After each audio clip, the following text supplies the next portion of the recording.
السلام علیکم۔ آج ہم لوگ 9th کلاس نیکسٹ نظم پڑھیں گے برسات کی بہاریں۔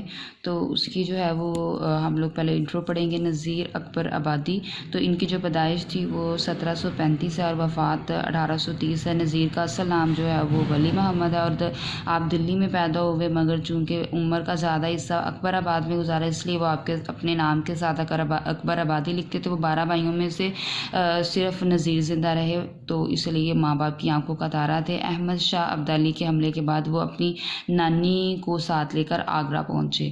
تو آگرہ جو ہے وہ دلی میں ہے اور آگرہ میں جو ہے وہ تاج محل ہے۔ نذیر کی ابتدائی تعلیم کے بارے میں زیادہ معلومات نہیں ملتی، لیکن یہ بتایا جاتا ہے کہ وہ عربی، فارسی اور ہندوستان کی کئی زبانوں کا جو علم رکھتے تھے، ان کو جانتے تھے۔ ان کا مزاج قلندرانہ یا درویشانہ تھا اور اسی مزاج کے وجہ سے وہ درباروں سے دور رہے۔ نواب جو ہیں وہ سعادت علی نے انہیں بلایا لیکن وہ نہ گئے۔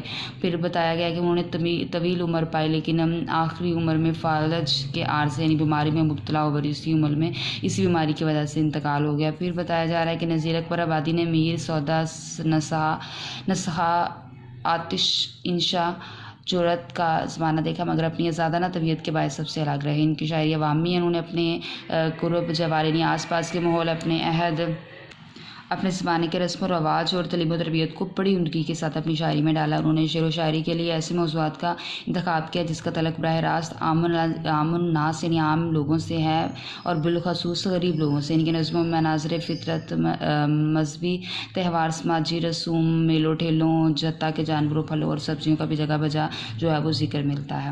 اس کے بعد بتایا جا رہا ہے کہ انہوں نے اصلاحی اور اخلاقی نظمیں لکھی ہیں اور مناظر فطرت یعنی جیسے ہم برسات کی بہاریں پڑھنے لگے ہیں